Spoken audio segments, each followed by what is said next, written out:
அனைவருக்கும் வணக்கம். திருப்பத்தூர் தூய நெஞ்ச கல்லூரியும் மெரினாபுக்ஸ்.com இணைந்து நடத்துகிற 10 நாட்கள் 10 நூல்கள் எனும் இணையவழி கருத்தரங்கத்தினுடைய 2ஆம் பகுதியின் 3வது நாளில் உங்கள் அனைவரையும் சந்திப்பதிலே நான் மகிழ்ச்சியும் பெருமிதமும் அடைகிறேன். நண்பர்களே, இன்றைக்கு நாம் பார்க்க இருக்கக்கூடிய ஆய்வு நூல் மாமல்லபுரம் புலிக்குகையும் கிருஷ்ண மண்டபமும் எனும் அறிஞர் பேராசிரியர் முனைவர் ச. பாலுசாமி அவர்களுடைய ஆய்வு நூல். பேராசிரியர் ச. பாலுசாமி என்கிற பாரதி புத்திரன் சென்னை கிறித்தவ கல்லூரியில் பேராசிரியராக பணியாற்றி பணி நிறைவு செய்தவர். இலக்கியம், ஓவியம், சிற்பம், நாட்டுப்புறவியல் ஆகிய துறைகளில் ஈடுபாடு கொண்டவர்.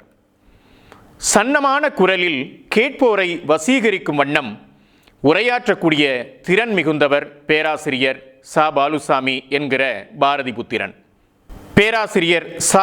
பாலுசாமியின் நூல்கள் மாரிக்கால இரவுகள் கவிதை, மிளகு கொடிகள் மொழிபெயர்ப்பு, கொல்லிமலை மக்கள் பாடல்கள் பதிப்பு, தம்பி நான் ஏது செய்வேனடா நேர்காணல், சித்திரமாடம் சூரோவியம் குறித்த தொகுப்பு, அர்ச்சுனன் தபசு மாமல்லபுரத்தின் இமயச் சிற்பம், திருப்புடை மருதூர் ஓவியங்கள் முதலான நூல்களினுடைய ஆசிரியர் பேராசிரியர் பாலுசாமி அவர்கள்.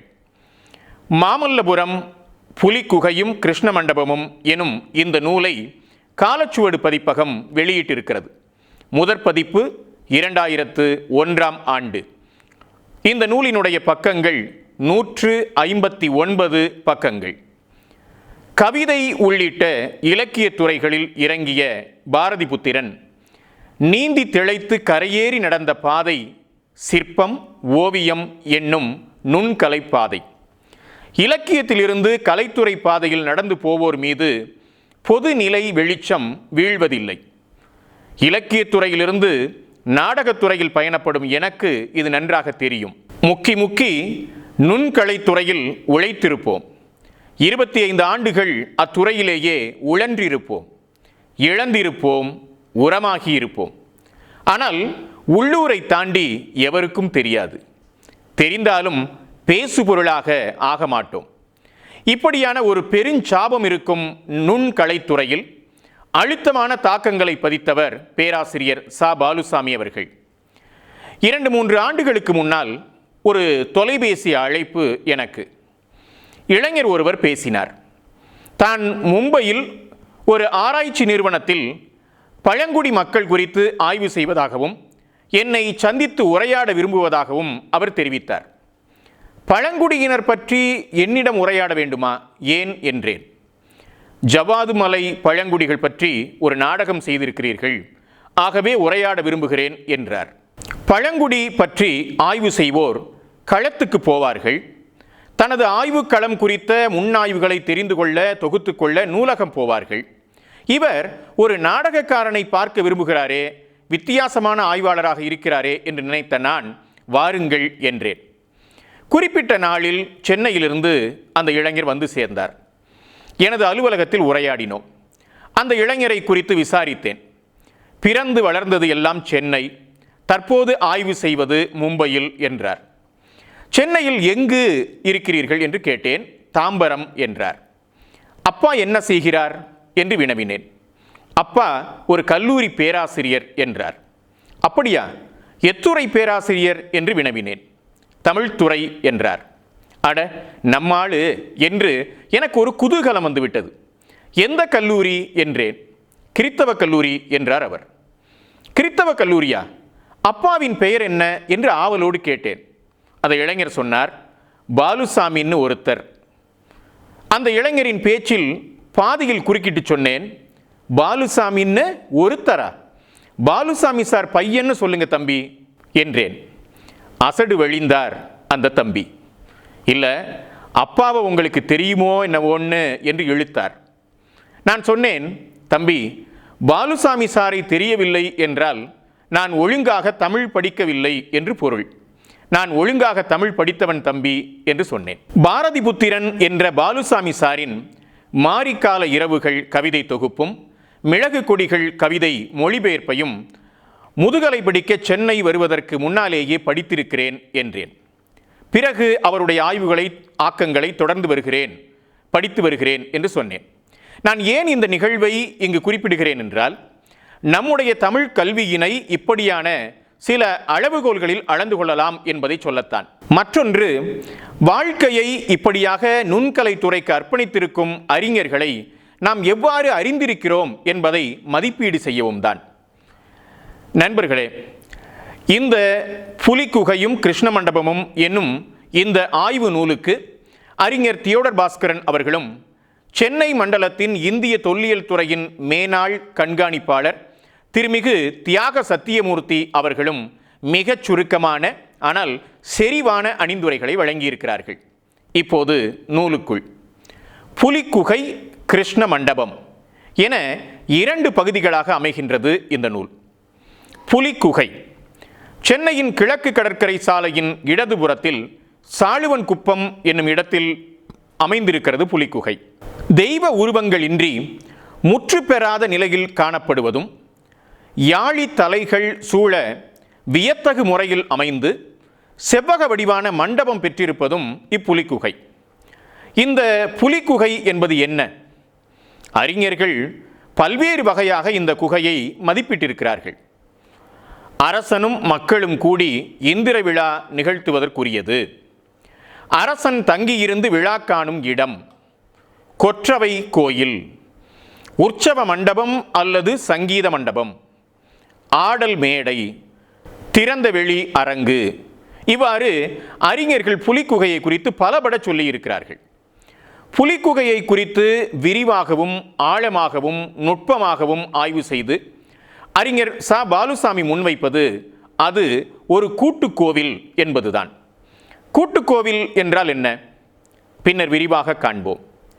புலிக்குகை ஒரு கூட்டுக்கோயில் என்ற முடிவினை பாலுசாமி அவர்கள் சும்மா முன்வைத்து விடவில்லை.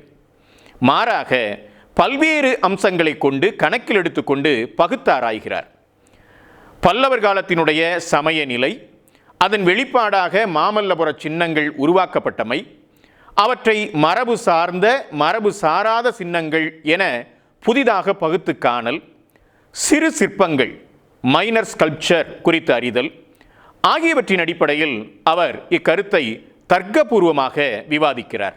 தமிழகத்தில் எழுந்த பக்தி இயக்கம் சைவ வைணவ சமயங்களை மக்கள் இயக்கமாக கட்டமைத்தன என்பதை நாம் அறிவோம். முதலாம் மகேந்திரவர்மன் கிபி 600 630 வரை ஆட்சி செய்தவன். முதலாம் மகேந்திரவர்மன் எனும் பல்லவ பேரரசன் சமண சமயத்திலிருந்து சைவ சமயத்திற்கு மாறுகிறான். அதனால் சைவ மதம் அரசின் ஆதரவு பெற்ற மதமாக ஊட்டம் பெறுகிறது. இவ்வாறு சமண பௌத்த மதங்களிலே இருந்து பல மன்னர்கள் சைவ வைணவ சமயத்திற்கு மாற்றப்பட்டார்கள் என்பதே பக்தி இயக்கத்தினுடைய செயல்பாட்டின் கணதியை நமக்கு அடையாளப்படுத்துகிறது. எனக்கு இந்த இடத்தில் கவிஞர் இன்குலாப் அவர்களினுடைய பதிவு ஒன்று நினைவுக்கு வருகிறது. தமிழ்நாட்டில் சில கவிஞர்கள் அடிக்கடி அரசியல் கட்சி மாறிக்கொண்டிருந்தார்கள். வெளிப்படையாகவே பேசலாமே, திமுகவிலிருந்து அதிமுகவுக்கும் அதிமுகவிலிருந்து திமுகவுக்கும் அவர்கள் தாவிக்கொண்டிருந்தார்கள். கவிஞர்கள் இப்படி கட்சி மாறுவதை குறித்து புரட்சி பாவலர் இன்குலாப் அவர்களிடம் பத்திரிகை ஒன்று கருத்து கேட்டது. இன்குலாப் சொன்னார், கவிஞர்களே, ஒரே ஒரு முறை கட்சிகளிடமிருந்து மக்களிடம் மாறுங்களேன் என்றார். இப்படித்தான் மன்னர்கள் மதம் மாறினார்கள். இன்குலாபின் வார்த்தைகளில் சொல்வதானால் இப்படி சொல்ல வேண்டும், மன்னர்களே, மதங்களை மாறுவதை விட்டு கடவுளிடம் மாறுங்களேன். நாம் நமது விஷயத்திற்கு வருவோம். முதலாம் மகேந்திரவர்மனை தொடர்ந்து பிறகு ஆட்சிக்கு வந்த முதலாம் நரசிம்மன், முதலாம் பரமேஸ்வரவர்மன், 2ஆம் நரசிம்மன் எனும் ராஜசிம்மன் ஆகியோர் சிறந்த சைவ வைணவ பற்றாளர்களாக இருந்தார்கள். எனவே அவர்களுடைய ஆளுகைக்கு உட்பட்ட நிலப்பரப்பில் ஏராளமான சிவன் திருமால் கோயில்கள் உருவாக்கப்பட்டன. மாமல்லபுரம் கோயில்களுக்கு முதலாம் மகேந்திரனிலிருந்து வரலாற்றை தொடங்கினாலும் ராசசிம்மன் காலத்திலேதான் மாமல்லபுரம் நகரம் அமைக்கப்பட்டது என்கிறார் பாலுசாமி. மாமல்லபுர சின்னங்களை நோக்கும்போது சிவன் தனிப்பெரும் தலைமை பெற்றார் என்பது தெரிய வருகிறது என்கிறார் அறிஞர் பாலுசாமி. அதைப் போலவே கொற்றவையுடன் இணைந்த துர்க்கை வழிபாடும் பெரும் ஏற்றம் பெற்றிருந்த தன்மையை காண முடிகிறது என்கிறார் அவர். துர்க்கை வழிபாடு மகிடாசுர மர்தினி வடிவத்திலேயே பெரிதும் போற்றப்பட்டது. இந்தியாவில் வேறு எங்கும் காணப்படாத உமை முருகுடன் இணைந்த சோமாஸ்கந்த மூர்த்தி வடிவம் பெரும் சிறப்பு பெற்றது மாமல்லபுரத்தில்தான் என்கிறார் அறிஞர் பாலுசாமி. வேத கடவுளான இந்திரன் வழிபாடு ஏறக்குறைய இல்லை என்னும் அளவுக்கு இக்காலத்தில் குறைந்து போயிருந்தது என்பதையும் அவர் எடுத்துக்காட்டுகிறார். மாமல்லபுர சின்னங்களை அறிஞர் பாலுசாமி 4 வகைமைகளில் பிரித்து காட்டுகிறார். 1 குடைவரை, 2 ஒற்றை கற்றளி, 3 ஒரு கடவுளுக்கான கோயில், 4 பல தெய்வங்களுக்கான கோயில். இவ்வாறு 4ஆக பகுத்து காட்டுகிறார் பாலுசாமி. புதுமையான கோயில் வடிவங்கள் எனும் தலைப்பில் சில கோயில்களை அடையாளப்படுத்துகிறார் பாலுசாமி. கொற்றவைக்கு எடுக்கப்பட்ட கோயில்கள், சிவனுக்குரிய கோயில்கள், புலிகுகை என இந்த புதுமையான கோயில்கள் என 3 வகைமையை அவர் அடையாளப்படுத்துகிறார். திரௌபதி ரதம், கடற்கரை கொற்றவை கோயில், சிம்ம கோயில் ஆகியவை புதுமையான வடிவில் உருவாக்கப்பட்ட கொற்றவை கோயில்கள் என்கிறார். திரௌபதி ரதத்தின் அமைப்பை அறிஞர் பாலுசாமி விரிவாக எடுத்து காட்டுகிறார். முன் மண்டபம், சுற்றாலை, விமானம் என மரபார்ந்த கட்டிடக்கூறுகள் ஏதுமற்ற இக்கோயில் அமைப்பை புதுமை படைப்பு என்கிறார் அவர். கடற்கரை கொற்றவை கோயில் எருமை தலை மீது கொற்றவை வீட்டிருக்கக்கூடிய தன்மை, காவற் பெண்டீர், கூரை அமைப்பு இல்லாத தன்மை ஆகியவற்றை புதிய தன்மை என்று அடையாளப்படுத்துகிறார் அவர். சிம்ம கோயிலில் சிம்ம வாகனமே கோயிலாக வடிவமைக்கப்பட்ட புதுமையையும் அவர் எடுத்துக்காட்டுகிறார். உருளை வடிவ சிவன் கோயில் என பலவற்றை எடுத்துக்காட்டும் பாலுசாமி, கடற்கரை கோயில் என்று இன்று வழங்கப்படுவது பல கோயில்கள் இணைந்ததொரு பெரு வளாகம், பிக் கேம்பஸ் என்பதில் சந்தேகமில்லை என்கிறார். இந்த கோயில்கள் எல்லாம் ஆகம விதிகளின்படி அமைந்தவை இல்லை. ஆகம விதிகளின்படி அமைந்த கோயில்களில் இப்படியான சுவாரஸ்யமும் இல்லை. ஆகம விதிப்படி அமைந்த கோவில்களில் ஒரு செய் நேர்த்தி இருக்கிறது, ஒழுங்கு இருக்கிறது என்றாலும் சில வித்தியாசங்கள் ஈர்க்கின்றன என்றாலும் அவை சட்டகத்திற்குள் பொதிந்தவை. நாட்டார் மரபில் தெய்வங்கள் எப்படி இருக்கும்? மரத்தில் இருக்கும், கல்லாக இருக்கும், வெயிலில் கிடக்கும், ஓலை கூரையில் வீற்றிருக்கும், ஓட்டு கொட்டகையில் இருக்கும். இப்படியாக தெய்வங்கள் ஆகம விதிகளுக்கு வெளியே இருக்கிற போது அது சுதந்திரமானதாக, சுயச்சார்பு உடையதாக, இன்னும் சொல்லப்போனால் மனிதர்களுடைய கற்பனைக்கு தகுந்த பல்வேறு வடிவங்களில் அந்த தெய்வங்கள் இருக்கின்றன. ஆனால் ஆகம விதிகளுக்கு உட்பட்ட கோவில்களுக்கு ஒரே விதமான தன்மை இருப்பதை நாம் இங்கே நினைவுபடுத்திக் கொள்ளலாம். கல்வி நிலையங்களின் கட்டிடங்களை இங்கு நினைத்து பார்க்கலாம். தமிழ்நாட்டில் அண்மை காலத்தில் கட்டப்பட்டிருக்கும் அனைத்து அரசு கலை அறிவியல் கல்லூரிகளின் கட்டிடங்களும் ஒரே மாதிரியாக இருக்கின்றன. எதைப் போல? சிவன் கோயிலின் அச்சடித்த சோறு போல. அந்தந்த வட்டாரத்தின் தன்மைகளோடு வசதிகளோடு அவை அமையவில்லை. இவற்றை போன்ற புதுமை வடிவ கோவில் சாழ்வன் குப்பத்து புலிக்குகை என்பதே பாலுசாமி அவர்களுடைய கருத்தாக இருக்கிறது. புலிக்குகை நீள்வட்ட பாறையாக அமைந்திருக்கிறது. தரையிலிருந்து 22 அடி உயரத்தில் இந்த புலிக்குகை அமைந்திருக்கிறது. 11 யாளிகளினுடைய தலைகள் யாழி தோரணம் போல அமைந்திருக்கின்றன. சிற்பங்களின் செய்முறையை பார்க்கிற போது பாறையின் உச்சியிலிருந்து கீழாக செதுக்கி வந்திருக்கிறார்கள் என கருதலாம் என்கிறார் அறிஞர் பாலுசாமி அவர்கள். புலிக்குகை பாறையின் தென்புறம் உள்ள பாறையில் கிழக்கு முகமாக சிம்ம கோயில் வடிவமைக்கப்பட்டிருக்கிறது. கருவறைக்கு வெளியே 2 அடியவர்கள் வடிக்கப்பட்டிருக்கிறார்கள். இடப்புறம் உள்ளவர் வலக்காலினை வீரமண்டியாக ஊன்றி இடது கையால் குடிமியை பற்றி வலது கையில் உள்ள வாளால் தன் தலையை தானே அறிந்து பலி கொடுப்பதாக சிற்பம் இருக்கிறது. புலிக்குகையில் யானைகள் செதுக்கப்பட்டிருக்கின்றன. யானைகளின் மீது இருக்கக்கூடிய தெய்வ வடிவங்களினுடைய உரு தெளிவாக தெரியவில்லை. யானை வாகனம் கொண்ட தெய்வங்கள் எவை? இந்திரன், இந்திராணி, சிவன், உமை, திருமால், திருமகள், முருகன், ஐயனார் ஆகிய தெய்வங்களுக்கு யானை வாகனம் உண்டு என்று சொல்லுவார்கள். மாமல்லபுரத்தின் மற்ற சிற்பங்களில் இருக்கும் யானை வாகன தெய்வங்களை அடிப்படையாக வைத்து ஒரு யானை பிணிமுகம் என்னும் முருகப்பெருமானின் யானை என்ற முடிவை முன்வைக்கிறார் பாலுசாமி. மயில்தான் முருகனுடைய வாகனமாக நம் அனைவராலும் காணப்படுவது. மயில் வாகனத்திற்கு முன்னதாகவே தொன்மையான வாகனமாக பிணிமுகம் என்னும் யானைதான் முருகப்பெருமானுக்கு வாகனமாக இருந்திருக்கிறது என்பதை அடையாளப்படுத்தி இந்த வாகனம் எவ்வாறு மாமல்லபுரத்தினுடைய மற்ற சிற்பங்களில் இருக்கின்றன என்பதையும் அவர் எடுத்து காட்டுகிறார். இன்னொரு வாகனம் பார்க்கடலை கடைந்தபோது தோன்றிய ஐராவதம் என்னும் யானையை இந்திரன் வைத்துக் கொள்ளுகிறான். அதற்கு 4 தந்தங்கள் உண்டு. புலிக்குகை யானைகளில் ஒன்றின் வலது தந்தத்தை 4ஆக காட்டும் முயற்சி தொடங்கப்பட்டதாக நினைப்பதற்கு ஏதுவாக அதன் செதுக்கு வேலை இடம் தருகிறது என்கிறார் பாலுசாமி. புலிக்குகையின் கருவறை போன்ற மண்டபம் செவ்வக வடிவத்திலே இருக்கிறது. பொதுவாக கருவறைகள் கட்டப்பட்டுள்ள அளவில் அன்றி செவ்வக வடிவில் காணப்படுவதால் முதல் பார்வையில் இதனை கருவறை என கொள்ள மனம் ஒப்பாத நிலை உள்ளது என்று அறிஞர் பாலுசாமி எடுத்து காட்டுகிறார். ஆனால் அறிஞர் பாலுசாமி அவர்கள் என்ன கருதுகிறார் என்றால், பல்லவர்கள் உணர்வெழுச்சியோடும் மன விளைவுகளோடும் உருவாக்கிய கோயில்களின் புதுமைத்தன்மையை கணக்கில் எடுத்துக்கொள்கிறார். கருவறை என்பது இப்படித்தான் இருக்க வேண்டும் என்கிற இந்த வரையறையை அவர்கள் எவ்வாறு எல்லா இடங்களிலும் மீறி இருக்கிறார்கள் என்பதை கணக்கில் எடுத்துக்கொண்டு இந்த செவ்வக வடிவத்திலான புலிக்குகை மண்டபம் என்பது கருவறைதான் என்று வரையறுக்கிறார் பாலுசாமி அவர்கள்.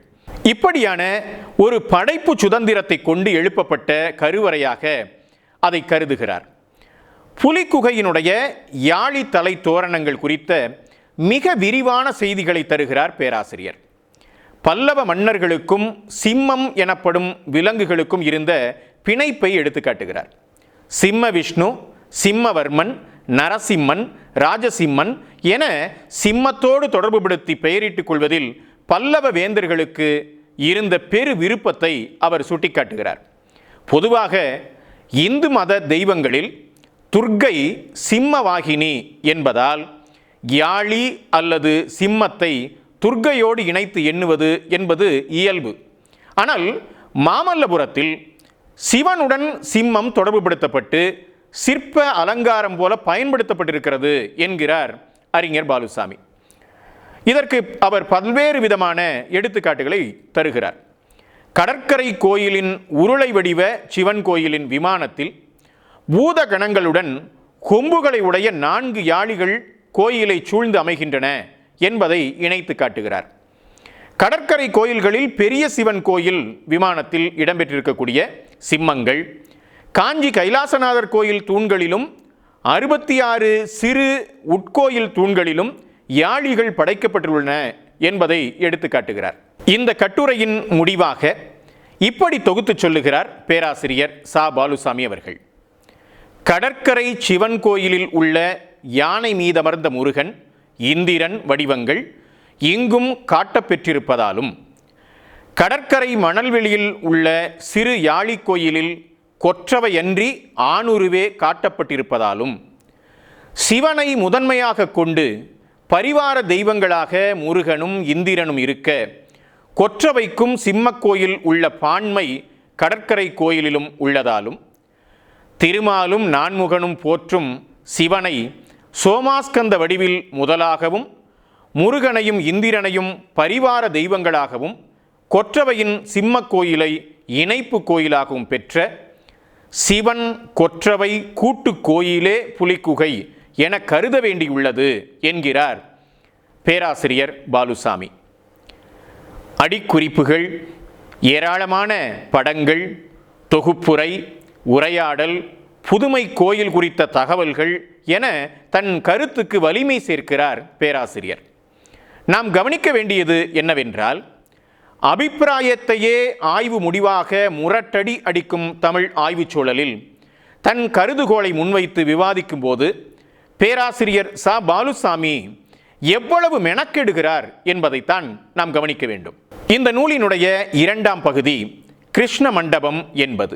பஞ்சபாண்டவ மண்டபத்தினுடைய தென்புறம் அமைந்துள்ள கிருஷ்ண மண்டபம் பிற்காலத்தில் கட்டப்பட்ட மண்டபத்தின் இணைப்போடு இப்போது இருக்கிறது. இந்திரனது சினத்தால் பொழிவிக்கப்பட்ட மலையிலிருந்து கண்ணன் கோவர்த்தன மலையை உயர்த்தி ஆயர்களையும் ஆணிரைகளையும் பிற விலங்குகளையும் காத்த நிகழ்ச்சி புடைப்பு சிற்பமாக சித்தரிக்கப்பட்டிருக்கிறது.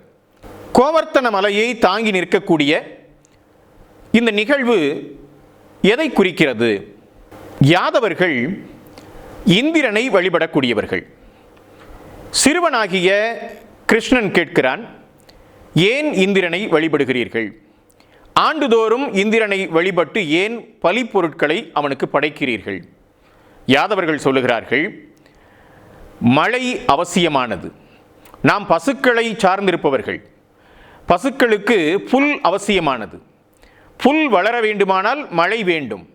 எனவே மழை தெய்வமாகிய இந்திரனை நாம் வழிபடுகிறோம், அவனுக்கு பலி பொருட்கள் தருகிறோம் என்கிறார்கள் யாதவர் குலத்து பெரியவர்கள்.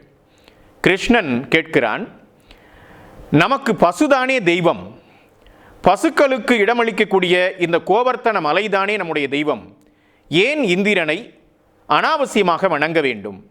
இந்திரனுக்கு ஏன் தேவையில்லாமல் பலி பொருட்களை கொடுக்க வேண்டும் என்று கேட்கிறான் கிருஷ்ணன். பெரியவர்கள் இந்த தர்க்கத்தை புரிந்து கொள்கிறார்கள். கிருஷ்ணனுடைய தர்க்கத்தின் நியாயத்தை உள்வாங்கிக் கொள்கிறார்கள். எனவே அந்த ஆண்டு அவர்கள் இந்திரனுக்கு பலி கொடுக்கவில்லை, அவனை வணங்கவில்லை. இந்திரனுக்கு கோபம் வருகிறது.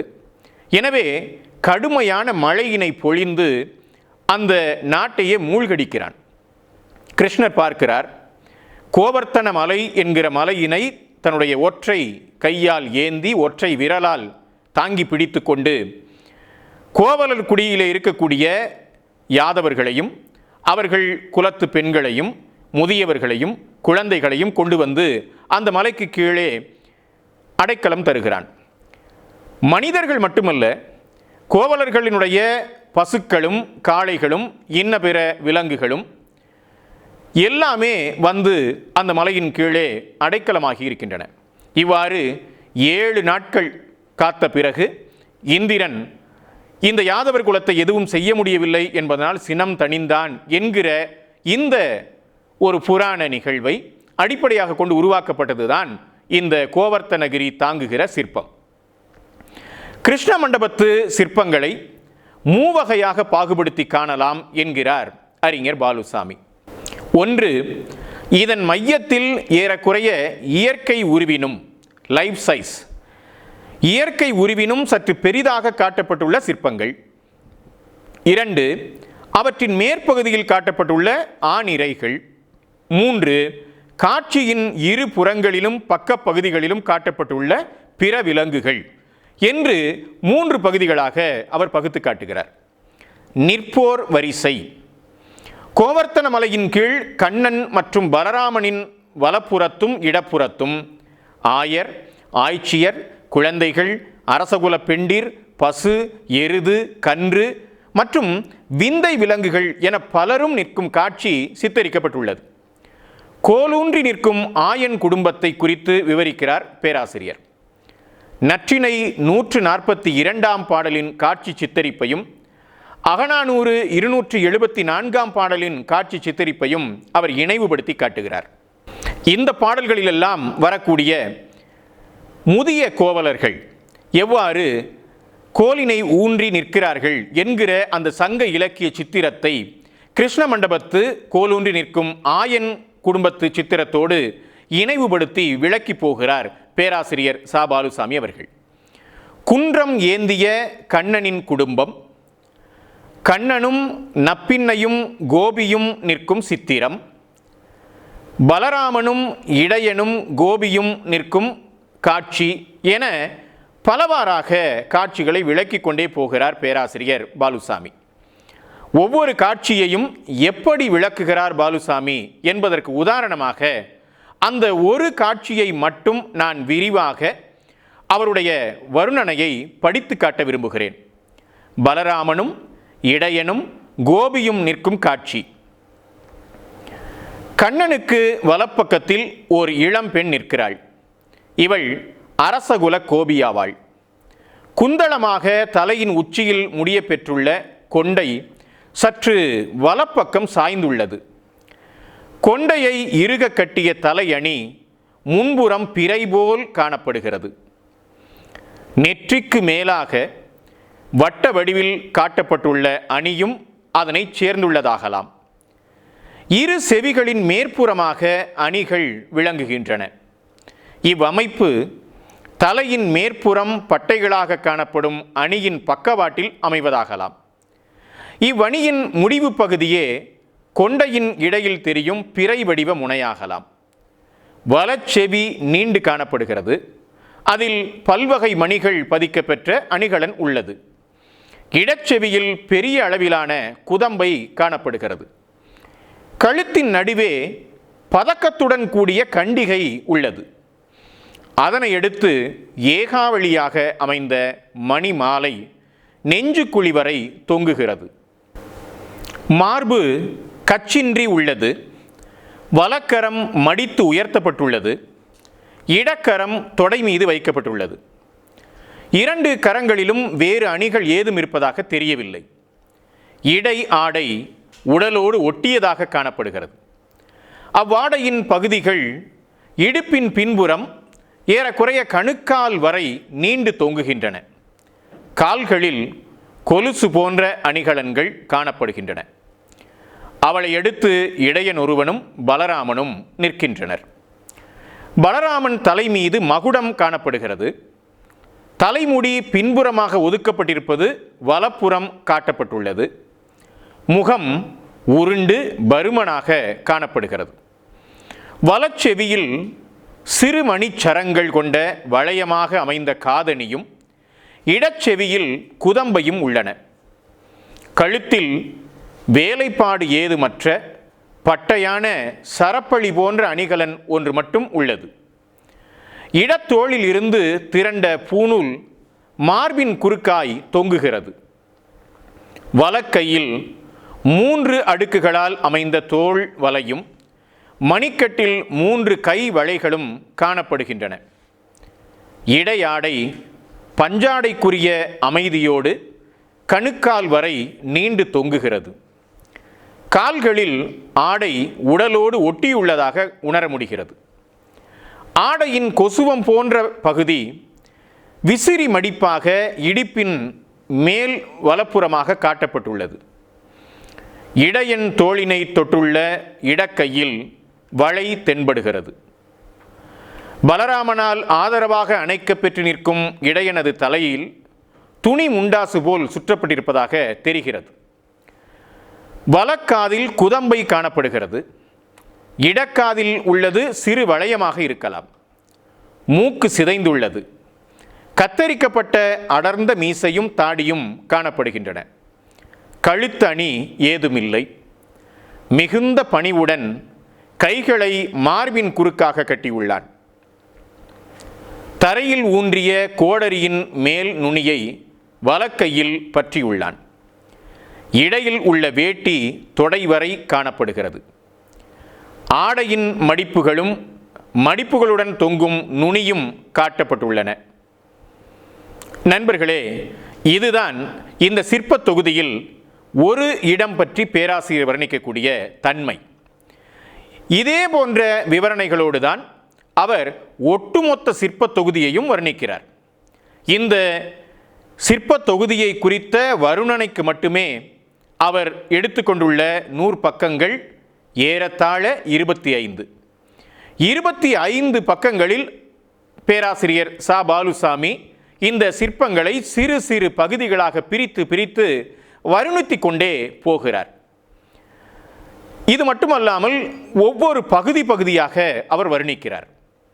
கரவையின் குடும்பமும் இடையனின் குடும்பமும், பாயும் உரியும் ஏந்திய இடைச்சி, குழலூதும் ஆயன் குடும்பம், எருதுவின் குடும்பம், கோடரி ஏந்திய ஆயன் குடும்பம், களித்தாடும் காதலர்,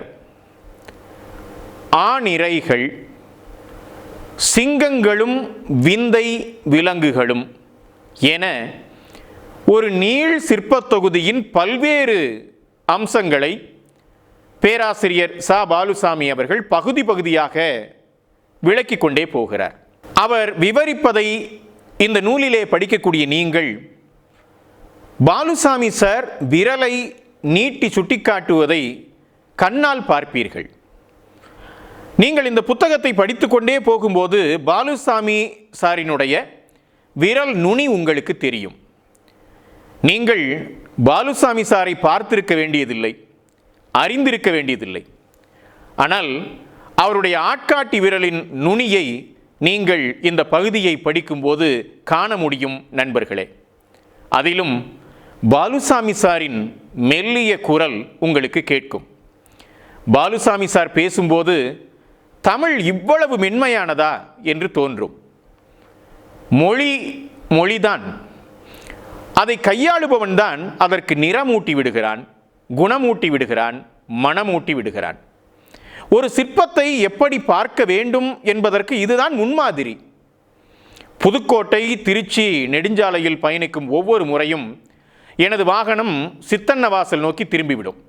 100 தடவைகளுக்கும் மேலே நான் சித்தன்னவாசல் போயிருக்கிறேன். கடைசி தடவை போகும்போது ஒரு நிகழ்வு, அதை உங்களோடு பகிர்ந்து கொள்கிறேன்.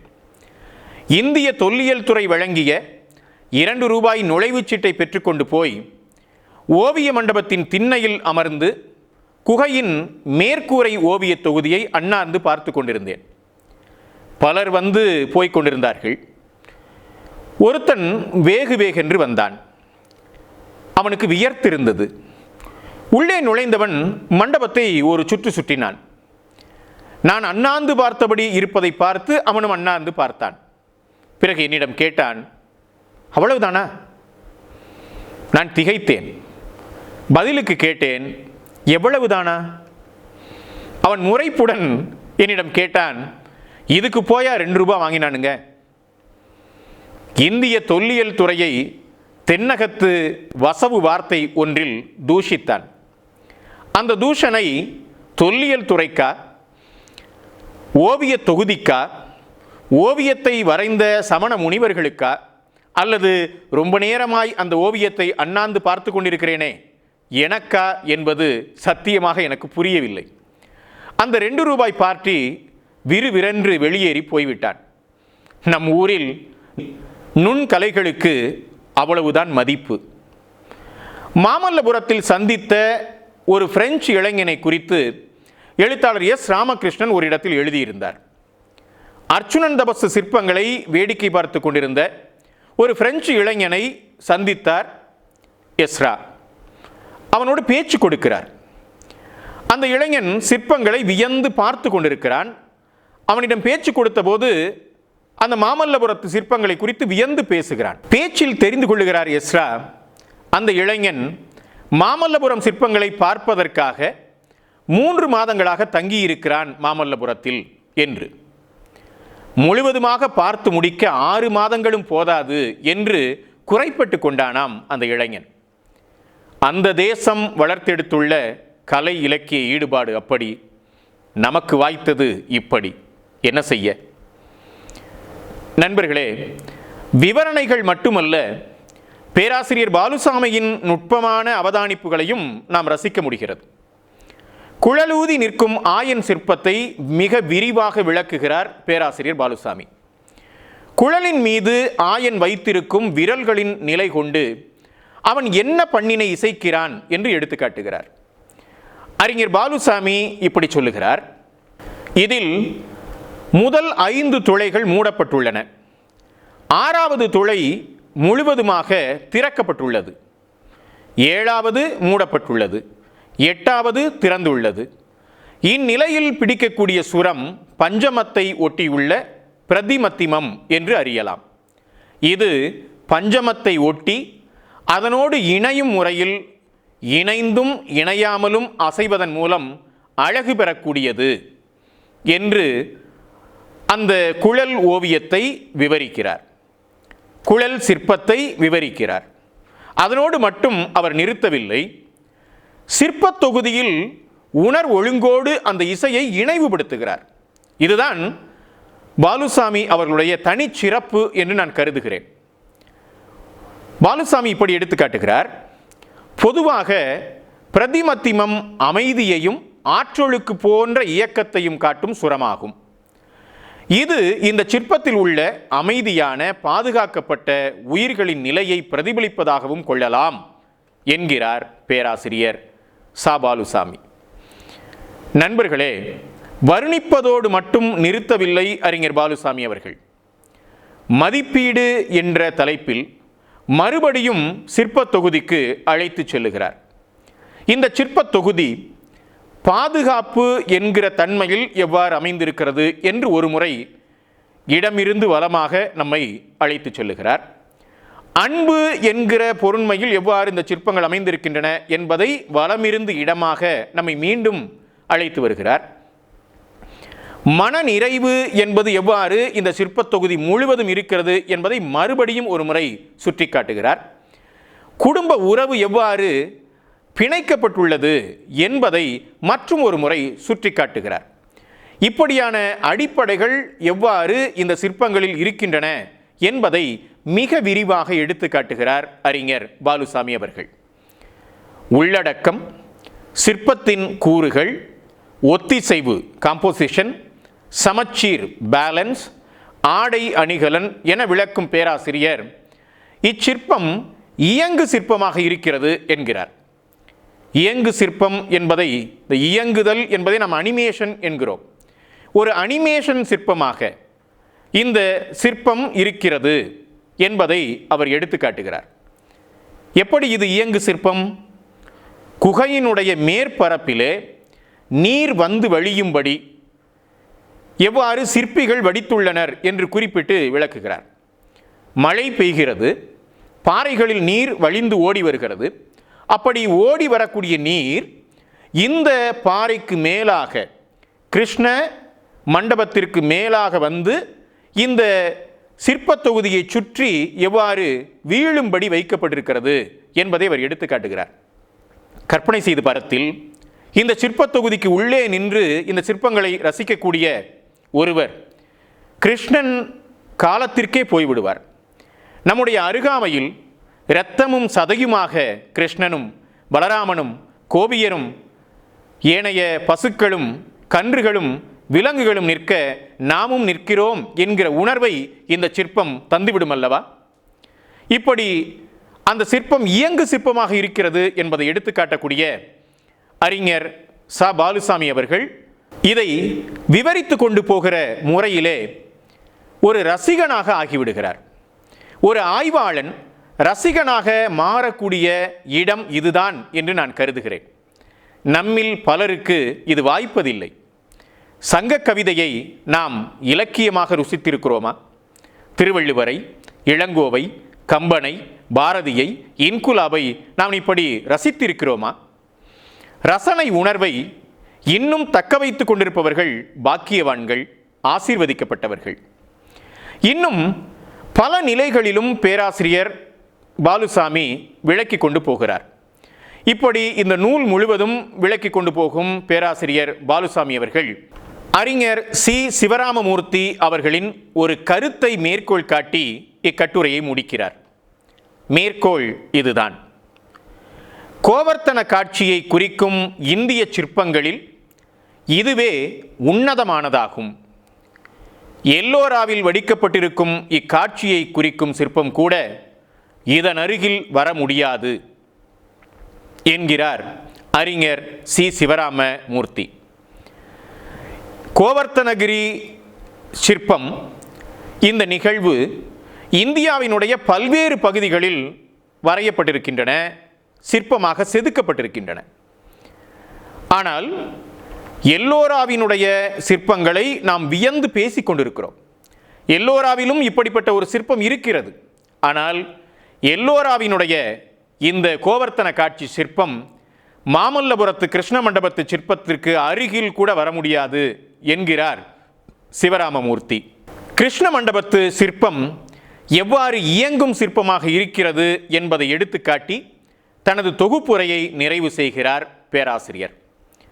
கோவர்த்தன நிகழ்வு பற்றிய விளக்கம், கிருஷ்ண மண்டபத்தின் வரைபடம், திருக்குறுங்குடி கோவர்த்தன காட்சி விவரங்கள், கடல் மல்லையின் கண்ணன் சிற்பங்கள் என பல்வேறு அம்சங்களை இந்த நூலிலே பிற்சேர்க்கையாக தந்து விளக்கிச் செல்லுகிறார் பேராசிரியர் பாலுசாமி. கோவர்த்தன நிகழ்வு பற்றிய விளக்கம் என்பதில் எவ்வாறு புராணங்களில், இதிகாசங்களில் கோவர்த்தனகிரி நிகழ்வு சித்தரிக்கப்பட்டிருக்கிறது என்பதை மிக அழகாக விளக்குகிறார். அதைப்போல கிருஷ்ண மண்டபத்தினுடைய வரைபடம், அது மாமல்லபுரத்தினுடைய எந்த இடத்திலே இருக்கிறது, அந்த மண்டபம் எவ்வாறு அமைந்திருக்கிறது, பிற்காலத்திலே எவ்வாறு அந்த குகைக்கு முன்னதாக மண்டபம் எழுப்பப்பட்டிருக்கிறது என்பதையெல்லாம் அவர் வரைபடமாகவும் தருகிறார். அதை போலவே இந்த கோவர்த்தனகிரி நிகழ்வு திருக்குறுங்குடி கோவிலிலே எவ்வாறு சிற்பமாக செதுக்கப்பட்டிருக்கிறது என்பதையும் விளக்கி அந்த படத்தையும் அவர் தருகிறார். அதை போல கடல் மல்லை, கடற்கரை மாமல்லையினுடைய கண்ணன் சிற்பங்களை குறித்தும் அவர் விளக்கிச் செல்லுகிறார். நண்பர்களே, புலிக்குகையின் 3 தோற்றங்களில் அமைந்த பெரும் படங்களை ஒரே பெரிய சுவரொட்டியாக்கி இந்நூலினுடைய இறுதியிலே மடித்து தந்துள்ளார் பேராசிரியர். இந்நூலில் அப்படியான ஒரு பெரிய போஸ்டர் இணைத்து தரப்பட்டிருக்கிறது, இணைப்பாக தரப்பட்டிருக்கிறது. அதை நாம் பார்க்கிற போது புலிக்குகையை இன்னும் நெருக்கமாக, நேரடியாக பார்ப்பதை போன்ற ஒரு உணர்வினை நாம் பெற முடியும். அவ்வாறான ஒரு சிறப்பு இந்நூலுக்கு தரப்பட்டிருக்கிறது என்பதை நான் இங்கே சுட்டிக்காட்ட விரும்புகிறேன்.